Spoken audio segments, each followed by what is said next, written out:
Good morning students, this is Monica Chauhan, your biology teacher. Today we will discuss part 2 of chapter 1st. In this part we will discuss book exercise and question answers. So students, let's start. Question first is fill in the blanks. So fill in the blanks में first dash is the movement of particles of a substance from an area of higher concentration to an area of lower concentration. तो इसमें क्या है कि जो substance के जो particle का जो मूवमेंट है वो हायर कंसंट्रेशन से लोअर कंसंट्रेशन किस प्रोसेस में होता है? Answer is diffusion. Okay. Second question is osmosis takes place through a dash membrane. यानी कि जो ऑस्मोसिस की प्रोसेस है वो एक मेम्ब्रेन के थ्रू होती है. तो वो मेम्ब्रेन कौन सी है? Semi permeable membrane. Which membrane? Semi permeable membrane. Okay. Third question, a cell will shrink if placed in a dash solution. यानी कि सेल जो होगी वो श्रिंक हो जाएगी. तो वो किस सॉल्यूशन में हो जाएगी? Answer is hypertonic. यानी कि अगर सेल को हाइपरटोनिक सॉल्यूशन में रखेंगे तो सेल क्या करेगी? अपने वाटर को रिलीज कर देगी, है ना, रिलीज कर देगी और फिर वो सेल कैसी हो जाएगी? श्रिंक हो जाएगी. ओके. सो कौन सा सॉल्यूशन है? Hypertonic. Question number 4, active transport moves minerals from dash concentration in the soil to dash concentration within the root hair. यानी कि एक्टिव ट्रांसपोर्ट में मूवमेंट कैसा होता है मिनरल्स का? Answer is lower concentration in the soil to higher concentration. Okay. Question 5, dash in the cell membrane help in the active transport of mineral. यानी कि active transport वाली जो प्रोसेस है उसमें मिनरल के मूवमेंट में कौन हेल्प करता है? Answer is carrier protein. Okay. 6, dash and dash of xylem help transport water and minerals from the roots to the lips. यानी कि जाइलम की कौन सी सेल्स हेल्प करती हैं transportation of water and minerals में? तो answer is tracheids and vessels. Okay. Question 7, sieve tube are element of the dash tissue. यानी कि सीव ट्यूब्स जो हैं वो किसका एलिमेंट है? तो आंसर इज फ्लोएम टिश्यू, है ना. Dash. Next question, dash provide mechanical strength to the phloem. यानी कि फ्लोएम के कौन से एलिमेंट हैं जो मैकेनिकल स्ट्रेंथ प्रोवाइड करते हैं? Answer is phloem fibres. Next, dash is the process by which plants release water in the form of water vapour. कौन सी प्रोसेस है जिसके थ्रू प्लांट रिलीज करते हैं वाटर को? जो एक्सेसिव वाटर होता है उसको, बट किस फॉर्म में? वाटर वेपर की फॉर्म में. तो जो प्रोसेस है उसका नेम क्या है? Transpiration. Okay. Next question is transpiration में continue at a low rate at night through the dash और द डैश. यानी कि ट्रांसपिरेशन देखो स्टूडेंट्स मोस्टली डे टाइम में होता है, बट अगर कंटिन्यू होता है बट लो रेट पर, है ना, तो लो रेट पर जो होगा वो कब होगा? नाइट में. तो किसके थ्रू होगा? क्योंकि नाइट के टाइम पे जो स्टोमेटा होते हैं वो तो क्लोज हो जाते हैं. तो किसके थ्रू होगा? लेंटिसेल्स और क्यूटिकल. लेंटिसेल्स के होते हैं, ये भी टाइनी पोर्स होते हैं जो कि स्टेम पर होते हैं, है ना, ओपन होते हैं, ऑलवेज ओपन रहते हैं ये. और क्यूटिकल क्या होती है? क्यूटिकल होती है जो आउटर एपिडर्मिस होती है, उसके बाद एक लेयर होती है protective layer, that is cuticle. Okay. Next 11th question is dash is a macronutrient. इसमें एक मैक्रोन्यूट्रिएंट फिल करना था, तो iron is a macronutrient. Question number 12, a lack of chlorophyll in leaves में be caused due to deficiency of dash और dash. यानी कि chlorophyll में किसकी कमी से? इट मीन्स लीव्स में जो क्लोरोफिल की कमी है वो किसकी डिफिशियंसी के कारण हो सकती है? आयरन और नाइट्रोजन, या तो आयरन या फिर नाइट्रोजन की कमी से. Okay students. Next question is choose the correct option. Correct option पर आ जाते हैं. Question first, diffusion helps in. Diffusion किस में हेल्प करता है? Passive absorption of minerals from the soil. यानी कि सॉइल से मिनरल के पैसिव एब्जॉर्प्शन में. पैसिव एब्जॉर्प्शन क्या होता है स्टूडेंट्स? जैसे जिसमें एनर्जी की नीड नहीं होती, क्योंकि एक्टिव ट्रांसपोर्ट जो होता है प्रोसेस उसमें एनर्जी कंज्यूम होती है, बट जो पैसिव ट्रांसपोर्ट होता है उसमें एनर्जी नीड नहीं होती. तो ये डिफ्यूजन की प्रोसेस के लिए एनर्जी की नीड नहीं है, तो इसीलिए ये मतलब passive absorption of mineral from the soil में भी हेल्प करता है.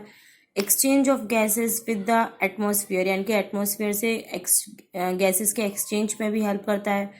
Release of water vapour through the stomata. Stomata के थ्रू वाटर वेपर रिलीज करने में भी हेल्प करता है. तो आंसर क्या है? All of this. यानी कि ये सारी फंक्शन में हेल्प करता है, ये जो इसमें मेंशन्ड है.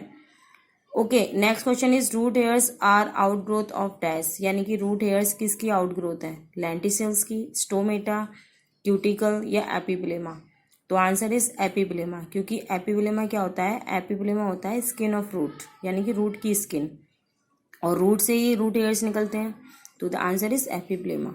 Next, an isotonic solution when compare to a cell placed in it. तो आइसोटोनिक सॉल्यूशन में क्या होता है? जब कंपेयर की जाती है सेल को, उसके अंदर रखते हैं, तो क्या है? Has the same concentration of water molecules, क्योंकि आइसोटोनिक का मीन्स क्या होता है? सेम। तो दोनों की जो सेल के अंदर जो मॉलिक्यूल्स की क्वांटिटी है और जो सेल के बाहर सॉल्यूशन की क्वांटिटी सेम होती है, सेम कंसेंट्रेशन होते हैं, इसीलिए इसमें कोई भी चेंज नहीं होता। There will be no change in isotonic solution. So answer is has the same concentration of water molecules. Okay, next question. Next question is which process requires expenditure of energy. It means energy किस में, energy का जो consumption है वो किस में uses होता है, खर्च किस में होती है energy? Answer is active transport. Next, vascular bundles are made up of. Vascular bundle किसके बने होते हैं? Xylem, phloem, both xylem and phloem, या none of these? So answer is both xylem and phloem, because दोनों ही xylem and phloem जो है conducting tissue हैं। 6, which of the following statement is not true. इन जो 4 स्टेटमेंट्स हैं, इनमें से कौन सी स्टेटमेंट ट्रू नहीं है? So first statements, tracheids are elongated tubular cell with tapering end. So this is right. Vessels are found in all types of plant. देख लेते हैं, क्योंकि ये क्या है? वेसल्स जो है वो सभी प्लांट्स में पाई जाता है, सभी टाइप के प्लांट्स में पाई जाता है।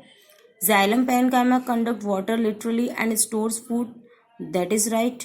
Xylem fibres provide mechanical strength to the tissue, ये भी राइट है।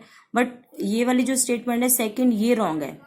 तो हमको इसमें से ट्रू जो सच नहीं थी वो वाली स्टेटमेंट रिकॉग्नाइज करनी थी, तो आंसर इज बी, क्योंकि वेसल्स जो होती हैं वो सभी टाइप के प्लांट्स में नहीं पाई जाती हैं। Okay, next question is 7, companion cells are. Companion cells क्या है? Absent in monocot plants, present only in naked seeded plants, absent in dicot plants, या present only in closed seeded plants. तो कंपेनियन सेल्स केवल किस में पाई जाती हैं? Close seeded plant, यानी कि फ्लावरिंग प्लांट्स जो होते हैं। Okay, next, transpiration is affected by. Transpiration की जो रेट है वो किसके थ्रू अफेक्ट होती है? ह्यूमिडिटी भी अफेक्ट करती है, एटमॉस्फेरिक प्रेशर भी अफेक्ट करता है, temperature. It means answer is all of these. Temperature भी अफेक्ट करता है। Question number 9, ascent of sap in tall trees occurs due to, यानी कि असेंट ऑफ सैप क्या होता है? Upward movement of water and mineral, है ना, उसको असेंट ऑफ सैप कहते हैं। तो असेंट ऑफ सैप जो बड़े बड़े पेड़ होते हैं उनमें किसके कारण होता है? रूट प्रेशर, ट्रांसपिरेशन पुल, या बोथ ए एंड बी, या नन ऑफ दिस? तो answer is both A and B, क्योंकि जो एसेंट ऑफ सैप होता है रूट से जाइलम तक रूट प्रेशर तक पहुंच जाता है, देन जाइलम से जो अपर पार्ट है ट्री के पूरे बड़े पार्ट में वो किसके थ्रू पहुंचता है? Transpiration pull. तो answer is both A and B. Next question 10, which of the following is a micronutrient, यानी कि इसमें से माइक्रोन्यूट्रिएंट कौन सा है? माइक्रोन्यूट्रिएंट्स कौन से होते हैं स्टूडेंट्स? जिनकी क्वांटिटी कम, जिनकी जो उनका स्मॉल अमाउंट चाहिए होता है, दैट इज माइक्रोन्यूट्रिएंट। तो potassium, phosphorus, sulphur and iron. तो answer is iron. Okay, next question देख लेते हैं, match the following. Matching word है इसमें जिंक। जिंक का मैचिंग किससे है? D option, that is micronutrient. Okay, second, hypertonic solution. Hypotonic solution का किससे है?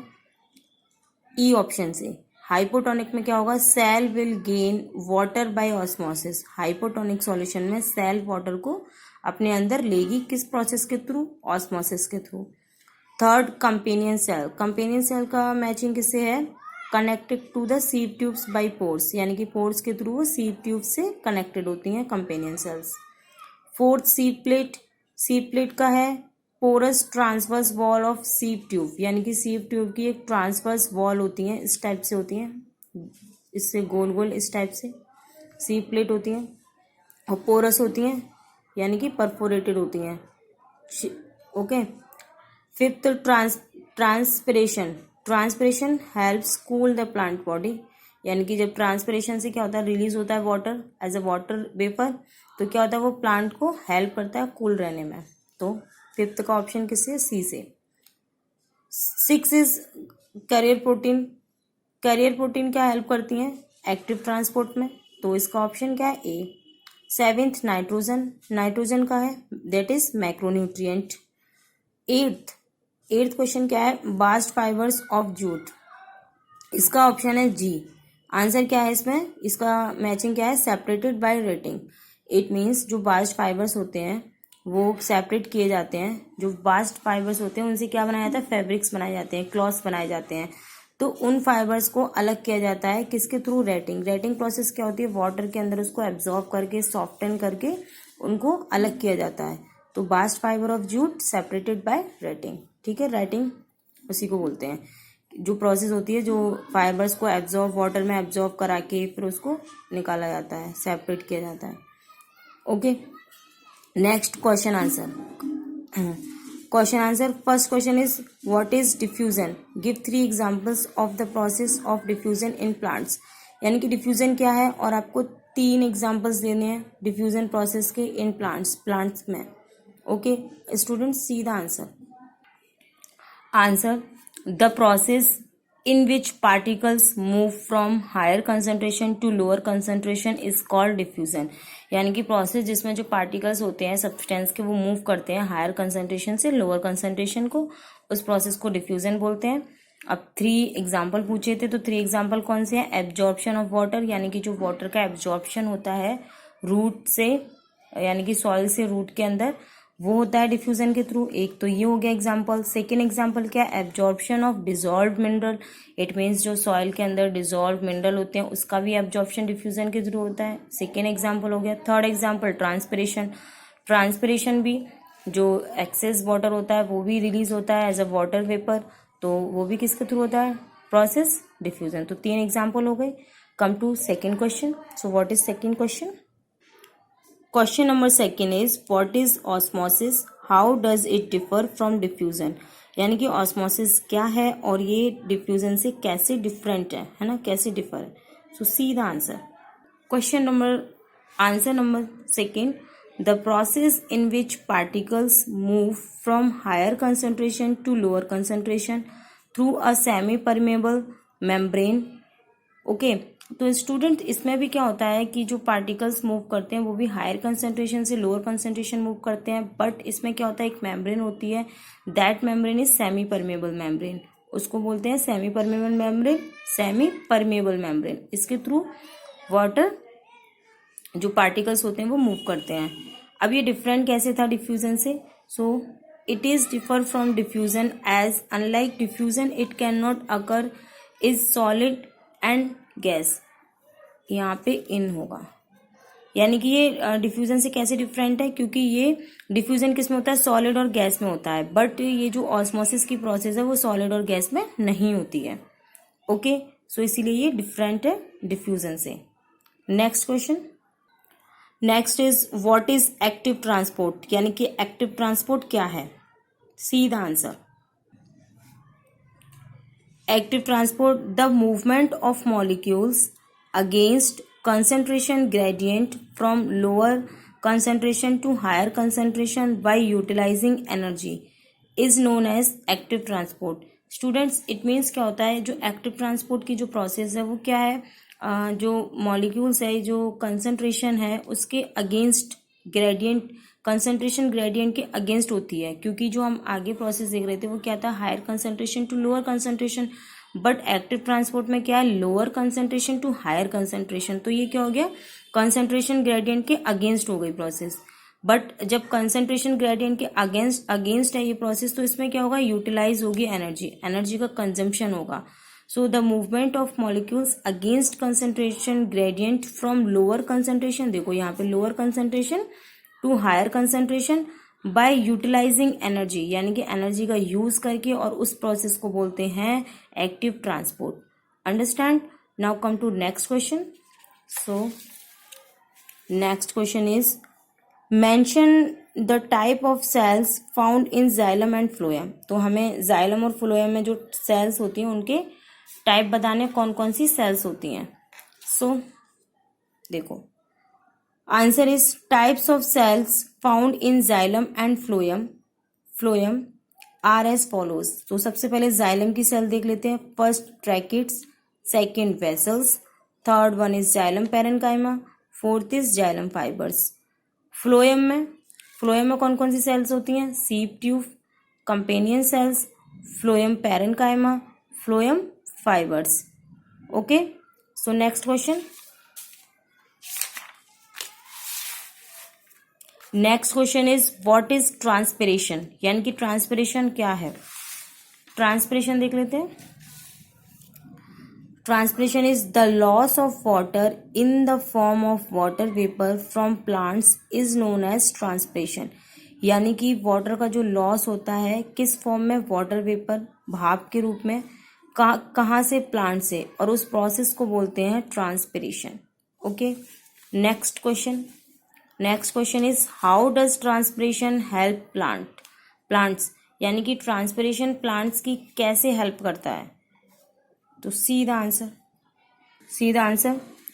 Transpiration helps plant get rid of unused water, यानी कि ट्रांसपिरेशन हेल्प करता है प्लांट्स की जो अनयूज्ड वाटर होता है, यानी कि जिस वाटर की नीड नहीं है उस वाटर को गेट रिड, यानी कि उस वाटर को रिमूव करने में।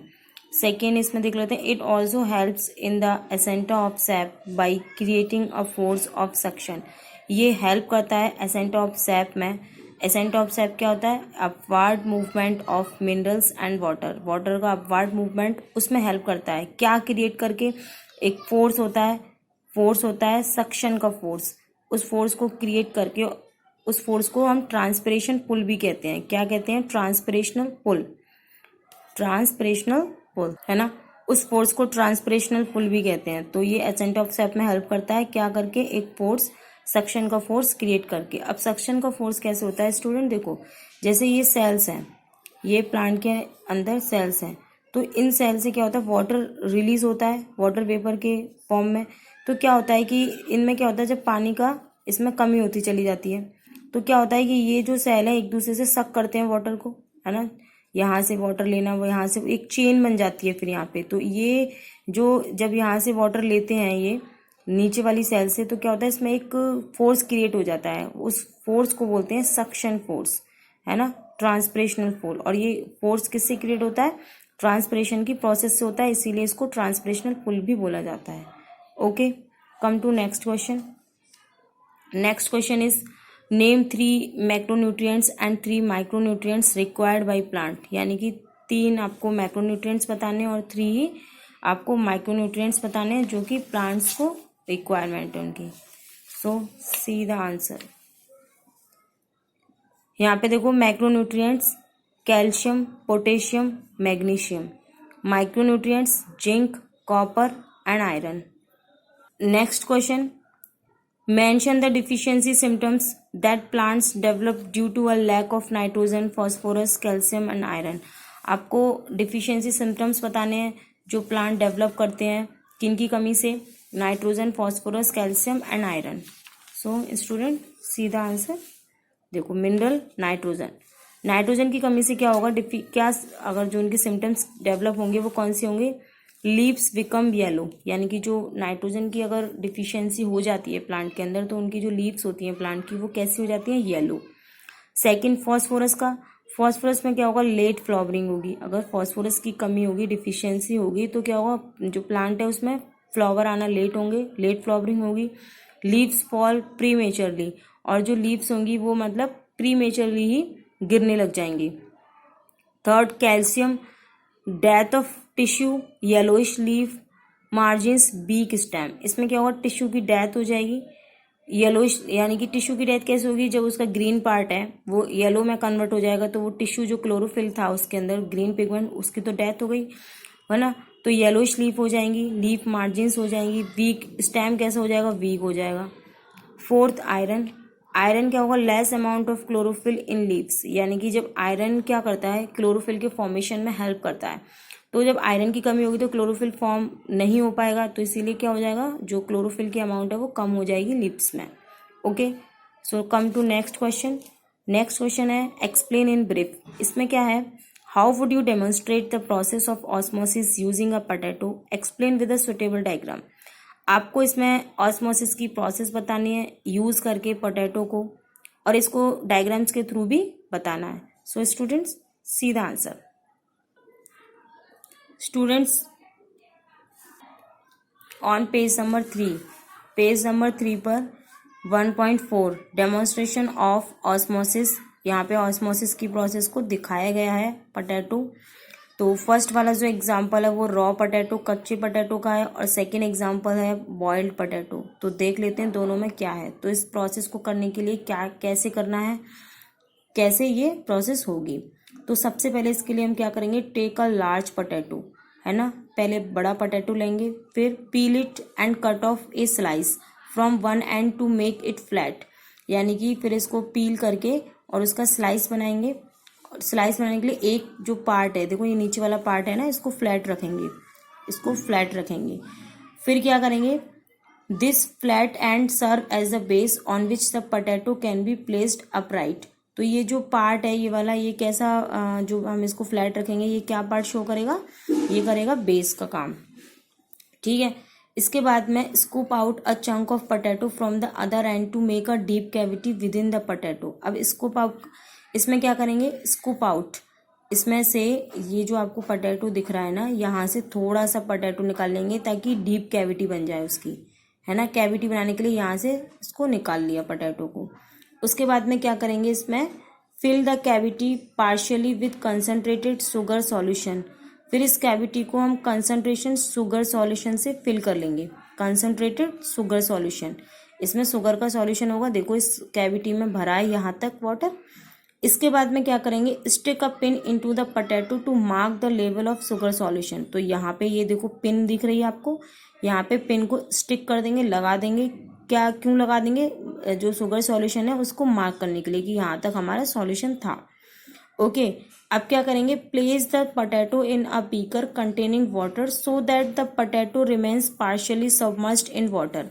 अब जो पोटैटो है उसको एक बीकर में रख देंगे. उस बीकर में क्या होना चाहिए, वाटर. तो आप देख रहे हो, as you can see in this image, आप देख सकते हो इमेज में यहाँ पे वाटर है. तो ये जो पोटैटो का स्लाइस था इस वाटर के अंदर रख दिया, जिसमें कि जो पार्शियली यानी कि जो पोटैटो है वो सबमर्ज डूबा रहे, आधा आधा डूबा रहे. तो इसमें डूबा है इतना. इसके बाद में after 2 hours observe the level of the sugar solution with in the cavity. फिर 2 घंटे के लिए आप ऑब्जर्वेशन के लिए छोड़ दो उसे. फिर उसके बाद में देखो कि जो कैविटी में आपने सॉल्यूशन भरा था उसका लेवल कहाँ था. ओके. फिर क्या करेंगे, इसमें mark this level with another pin. You will see that the level of the sugar solution in the cavity has risen. Water from in beaker enters the cavity by osmosis and causes the sugar solution to rise. अब देखो इसमें क्या है कि आप अब ये वाली कैविटी मतलब आफ्टर 2 आवर्स बाद देखी ऑब्जर्वेशन में, तो फिर एक और पिन इसमें ऐड कर दी. अब जो पहले वाली पिन थी, अब वाटर कहाँ तक बढ़ गया, यहाँ तक बढ़ गया. तो ये वाला वाटर कैसे बढ़ा, क्योंकि इसमें क्या था, वाटर एंटर कर गया बीकर से, किस प्रोसेस के थ्रू, ऑस्मोसिस की प्रोसेस के थ्रू, और जो शुगर सॉल्यूशन था वो बढ़ गया यहाँ पे, है ना. तो इस हमने पोटैटो से देख लिया एग्जांपल से कि ऑस्मोसिस की प्रोसेस कैसे होती है. ठीक है. ऑस्मोसिस की प्रोसेस में क्या था कि जो वाटर में, जो बीकर में जो वाटर था वो क्या था, वाटर मॉलिक्यूल्स जो थे उसमें वो हायर कंसंट्रेशन में थे, और जो शुगर सॉल्यूशन में वाटर मॉलिक्यूल्स थे वो लोअर कंसंट्रेशन में थे. तो इसीलिए ऑस्मोसिस में क्या हो गया, higher concentration to lower concentration, और इसमें मेम्ब्रेन थी, सेमी परमेबल मेम्ब्रेन, इसके थ्रू ये वाटर इसके अंदर एंटर कर गया, और जो आपका शुगर सॉल्यूशन का जो लेवल था वो बढ़ गया इसमें. ओके.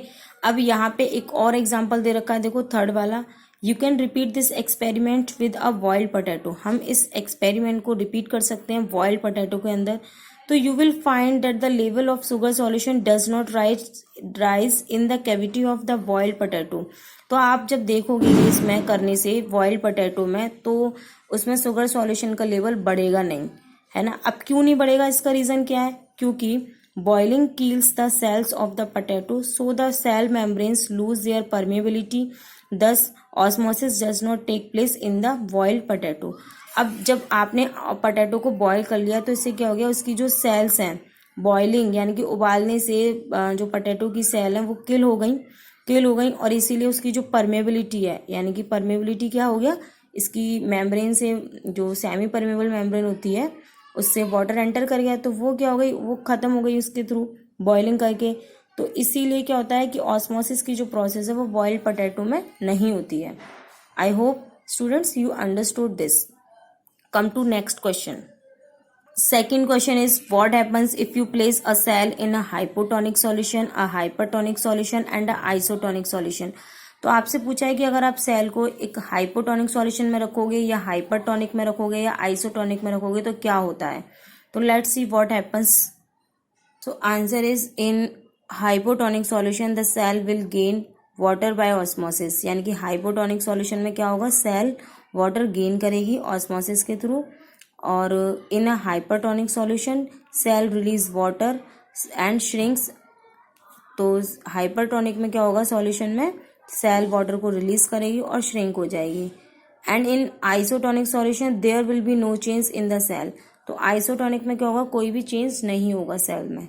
ओके स्टूडेंट्स देख लेते हैं। देखो हाइपोटोनिक में क्या है कि sugar solution the cell gains water by osmosis, this is because. अब सेल जो वाटर का गेन करेगी, क्यों करेगी, क्योंकि solution has a higher concentration of water molecules than the cytoplasm of cell. यानी कि इसमें क्या है कि जो सॉल्यूशन है हायर कंसेंट्रेशन में है। यहाँ पे आप देख सकते हो इस इमेज में, देखो जैसे ये वाली इमेज है, तो इसमें क्या है, जो वाटर कंसंट्रेशन है, वाटर की जो कंसंट्रेशन है वो हायर कंसंट्रेशन में एज कंपैरिजन टू इसके अंदर जो साइटोप्लाज्म है उसके वाटर से कंपैरिजन। तो इस कंडीशन में क्या करेगी, ये देखो ये जो सेल है ये वाटर को गेन कर रही है, तो ये वाटर गेन कर लिया तो इसीलिए ये क्या हो गई, फूल गई है ना।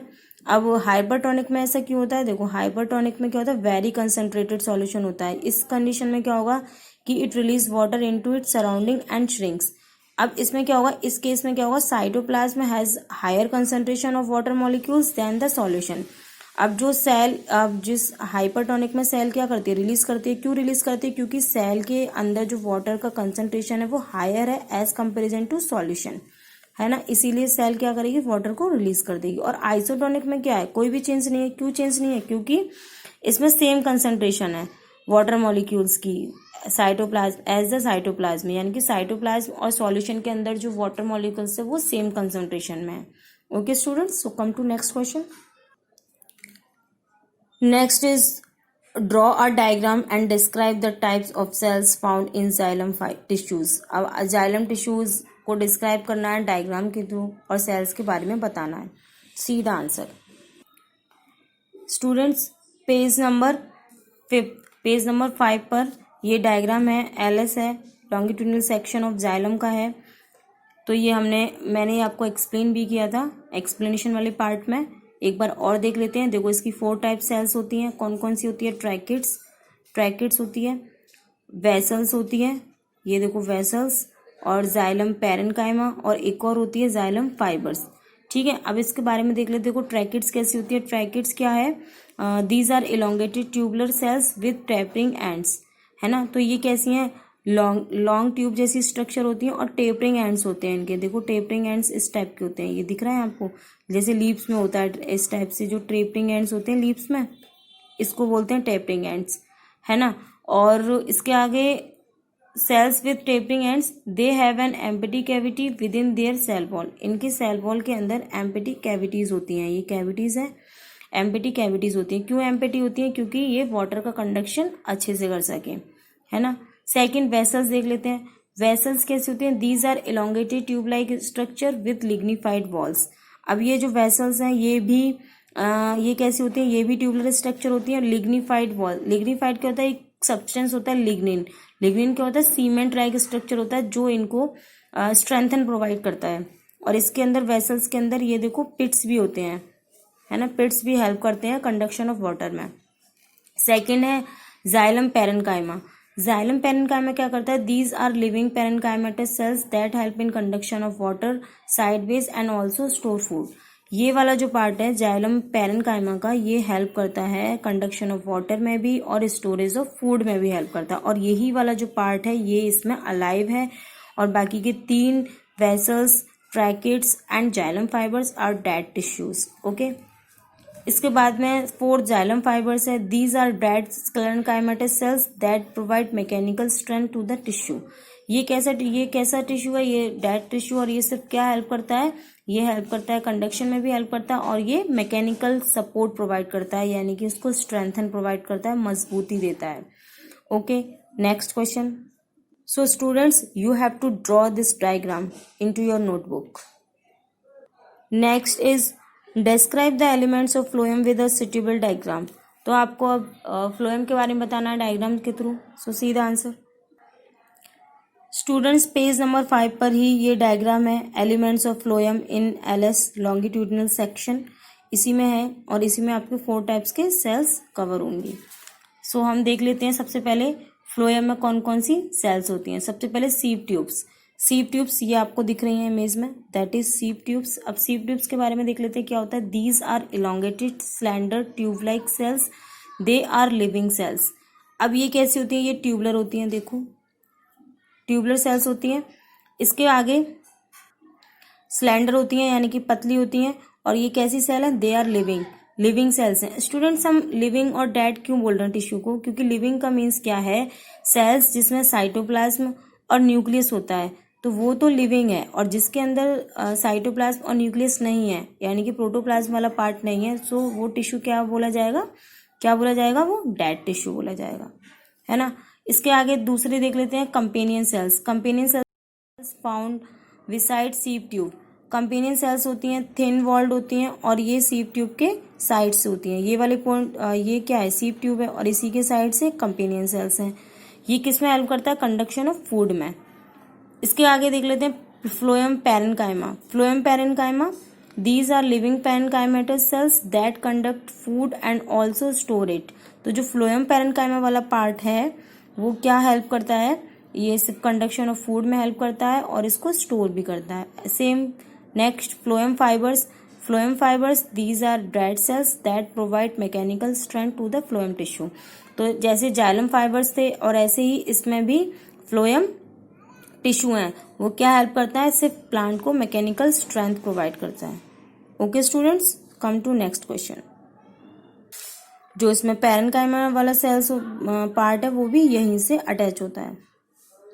सो next question. Next question is explain how transpiration occurs, what are the factors that affect transpiration. आपको एक्सप्लेन करना है ट्रांसपिरेशन कैसे होती है और कौन से फैक्टर्स हैं जो अफेक्ट करते हैं. सीधा answer. Answer 5. Stomata is surrounded by guard cells which help in opening and closing of stomata. तो स्टूडेंट्स, आपको पता है जो ट्रांसपिरेशन की प्रोसेस होती है वो किसके थ्रू होती है, स्टोमेटा के through.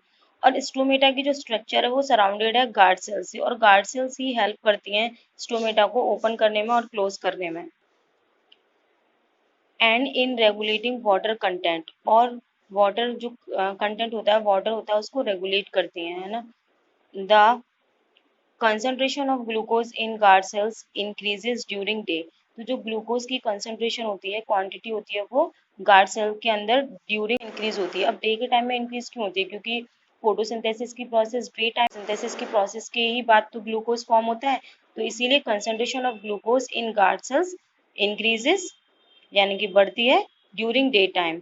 And they draw water by osmosis from surrounding sales, और वो अपनी सेल जो उसके सराउंडिंग सेल्स हैं उससे ऑस्मोसिस की प्रोसेस के थ्रू वाटर खींचती हैं. एज अ रिजल्ट, इसका रिजल्ट क्या होता है, they bulge outwards opening the stomata. तो वो आउटवर्ड जो मतलब बाहर की तरफ से वो बल्ज हो जाती हैं, फूल जाती हैं. तो इस रिजल्ट में क्या होता है कि स्टोमेटा ओपन होते हैं. Transpiration through stomata stops when the stomata close during the night. और ट्रांसपिरेशन की जो प्रोसेस है उससे स्टोमेटा कब स्टॉप होते हैं, नाइट के टाइम पर, जब स्टोमेटा क्लोज हो जाते हैं. तो इसी टाइप से ट्रांसपिरेशन होता है. इन this image you can see the stomata structure. Stomata की जो स्ट्रक्चर होती है वो इस टाइप से होती है, और देखो ये जो अंदर है ये गार्ड सेल्स हैं. तो ये डे टाइम में क्या होता है, ये फूल जाती हैं तो स्टोमेटा ओपन रहते हैं, एंड नाइट टाइम में स्टोमेटा क्लोज हो जाते हैं, क्योंकि ट्रांसपिरेशन की रेट नहीं होती है नाइट टाइम में. ओके स्टूडेंट्स, अब इस क्वेश्चन के अंदर ये क्वेश्चन और था कि what are the factors that affect transpiration. तो ट्रांसपिरेशन को कौन से फैक्टर्स अफेक्ट करते हैं, सी द आंसर. तो factors affecting transpiration: light, availability of soil, moisture, temperature, etc. Okay, come to next question. Next question is describe an experiment to demonstrate transpiration. एक experiment बताना है transpiration की process को show करने के लिए। तो सी द आंसर। स्टूडेंट सबसे पहले क्या करेंगे, take a healthy well watered plant and cover the pot with a rubber sheet और a plastic bag. Place the plant in sunlight and cover it with well jar to make it airtight. फिर observe the set up after few hours. The moisture would have accumulated on the inner wall of well jar due to water vapor released during the night. Student इसमें क्या होता है कि सबसे पहले हमको एक हेल्दी वेल वाटर्ड प्लांट लेना है। आपको इमेज से दिखाती हूँ मैं। पेज नंबर 7 पर है 1.12 वाला डायग्राम। तो इसमें सबसे पहले एक वेल वाटर्ड प्लांट ले लिया, फिर उसको कवर कर दिया। ये देखो ये वाला जो है कवर कर दिया प्लास्टिक बैग से या फिर रबर शीट से। इसके बाद में इस प्लांट को सनलाइट में रख दिया और इसको ढक दिया। ये जो आपको एपरेटस दिख रहा है दैट इज वेल जार। इससे वेल जार से इसको ढक दिया, फिर इसको कुछ मतलब फ्यू आवर्स के ऑब्जर्वेशन में रखा। तो क्या होता है कि जो मॉइस्चर होती है इसमें वो एक्यूमुलेटेड हो जाती है यहाँ पे, है ना, एक्यूमुलेटेड हो जाती है inner wall of bell jar. Bell jar की इनर वॉल पर। क्यों? Due to water vapour release during the night.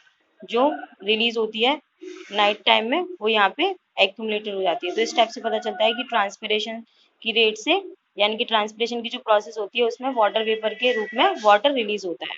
Next question. Next question, how does root pressure develop in the xylem vessels of the root. तो इस question का means क्या है, जो root की जाइलम वेसल्स है उसमें रूट प्रेशर कैसे डेवलप होता है। तो सीधा आंसर। तो रूट प्रेशर कैसे डेवलप होता है। तो answer, the active transport of minerals in these cells. तो जो एक्टिव ट्रांसपोर्ट होता है मिनरल का सेल के अंदर, this promotes the absorption of water from the soil by osmosis. यानी कि ये प्रमोट करता है एब्जॉर्प्शन को, वाटर के एब्जॉर्प्शन को। The absorbed water moves further and further into the root tissue by cell osmosis। तो ये जो एब्जॉर्ब वाटर होता है वो आगे तक जाता है, सेल टू सेल जाता है ऑस्मोसिस की प्रोसेस के थ्रू, until जब तक it reaches the xylem vessel. जब तक जाता है जब तक ये जाइलम वेसल में नहीं पहुंच जाता है। तो the entry of water creates an upward pressure that pushes the solution of water and minerals up through the stem। तो ये जो एंट्री होती है वाटर की वो एक फोर्स क्रिएट करता है, उस फोर्स को बोलते हैं रूट प्रेशर, क्योंकि वो रूट से क्रिएट होता है। और फिर यही जो फोर्स होता है ये आगे को सॉल्यूशन को पुश करता है, वाटर एंड मिनरल्स को। Okay, come to next question. Next question is describe an experiment to demonstrate root pressure. अब रूट प्रेशर को डेमोन्स्ट्रेट करने के लिए एक एक्सपेरिमेंट बताना है। सो सीधा आंसर। स्टूडेंट्स इसमें take a good potted and watered plant. सबसे पहले एक वाटर्ड प्लांट लेना है। Using a knife cut off the stem a few inches above the soil. यानी कि एक नाइफ को यूज करके स्टेम को थोड़ा सा सॉइल से ऊपर वाले पार्ट में कट करना है। Fix a long narrow glass tube to the cut end of the stem using a rubber tubing. Student page number 10 पर है इसका एक्सपेरिमेंट डायग्राम के थ्रू। तो सबसे पहले देखो यहाँ पे क्या था, take a good potted and water plant. तो एक वाटर प्लांट ले लिया। इसके बाद में using a knife cut off the stem a few inches above the soil. तो देखो सॉइल से थोड़ा ऊपर स्टेम को कट कर लिया, यहाँ से कट कर लिया। उसके बाद में क्या किया, fix a long narrow glass tube to the cut end of the stem using a rubber tubing. अब यहाँ पे देखो ये जो ग्लास ट्यूब है ये इसमें फिक्स कर दी रबर ट्यूब यूज करके, यहाँ पे फिर रबर ट्यूब यूज कर ली। इसके बाद में क्या किया, इसमें pour a little colored water into the glass tube and mark its label। तो इसमें यानी कि कलर्ड वाटर ऐड कर लिया और इसके जो लेवल को मार्क कर लिया।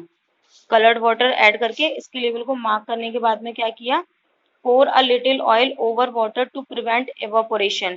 फिर इसमें ऑयल डाला। क्यों ऑयल डाला, यानी कि एवापोरेशन को रोकने के लिए, ताकि वाटर इसमें निकल नहीं जाए वेपर के फॉर्म में। उसके बाद में क्या किया, leave the setup for few hours. फिर इस सेटअप को कुछ घंटों के लिए ऑब्जर्वेशन में रख दिया। उसके बाद में after some time the coloured water in glass tube would have risen. तो कुछ टाइम बाद देखा जो ये जो वाटर का जो लेवल था वो यहाँ पे देखो वाटर का लेवल इसमें बढ़ गया। तो इससे पता चलता है कि रूट एक प्रेशर क्रिएट करती है, उस प्रेशर को बोलते हैं root pressure. Okay students, I hope you understood this. Okay.